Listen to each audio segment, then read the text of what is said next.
Dear Mom and Dad, during these last few days of my youth, please allow me to speak my truth.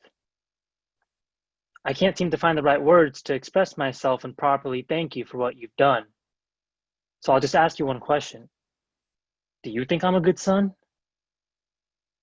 Don't answer just yet because I know what you'll say, that I'm the best you could ask for and I shouldn't doubt it for a day.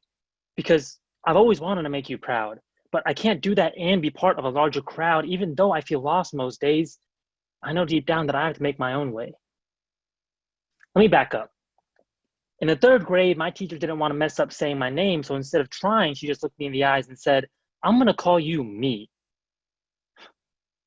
Suddenly, my voice was locked and she had the key. I was on display, yeah, that's what I'd call a model minority. For most people in this country, life is not a mystery. You know who you are, you know your family history. For example, my grandfather served in the 442nd Infantry Regiment, and studying World War II is where I feel in my element.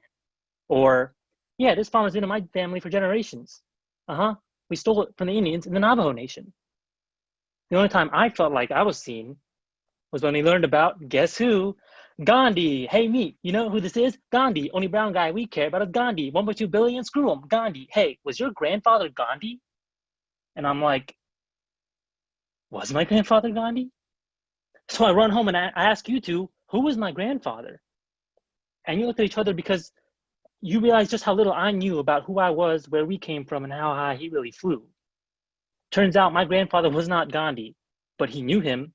In fact, he led community-wide protests against the British while they pursued him and booed him and accused him and abused him. And after learning this, suddenly I didn't want to stop hearing stories.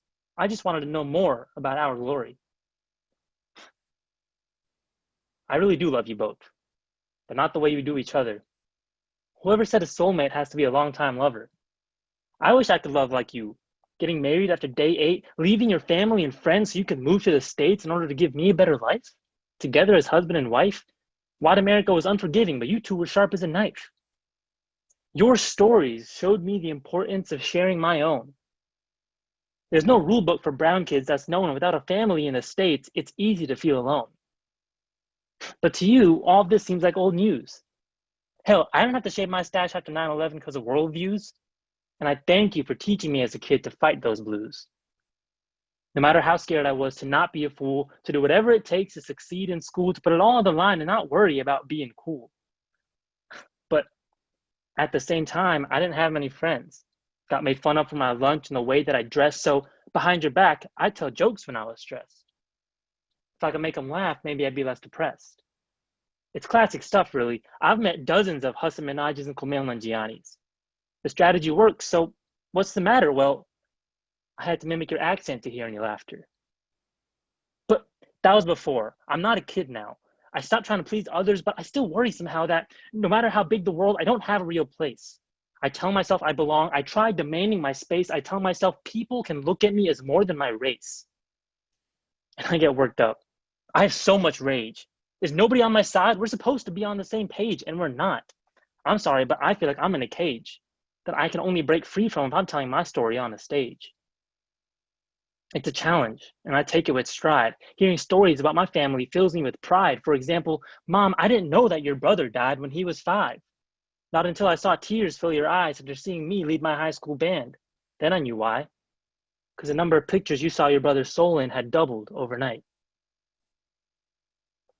Look, I know you'd rather see me ignore the haters, become a doctor, get a house in the hills, and laugh later, but I'd rather spend my life telling our story and cater it to history books that remember your impact as strong as craters. And thanks to you, I've learned my worth. When I speak, it's king speech, like I'm Colin Firth. And if that teacher was around today, I'll tell her the name you gave me at birth. It was you who made me want to devote my life to the arts, empowering people to share their stories and smarts with the world, and creating cultures for a new generation of brown guys and girls. And I know you're scared because I don't know what I'll be. A writer, a poet, a stand-up, a rapper if they'll have me. It's dangerous, sure, but that's the life I've been arranging. I'm only hopping off a track if I feel it vibrating. Put me in a box and I'll break it. Label me and I'll thrive. Face me with hell, I'll just take a step back and I'll dive. I was forged by fire. Shouts to Credo House 5. With all my privilege and with all my guilt, I still want you to be proud of what you've built. So during these last few days of my youth, please allow me to speak my truth. I'm not sure if I've been good, but I know I can always be better. I will always be your son. Thank you for reading my letter. Oh, God. Oh my god. Oh, my God. Come here. Oh, how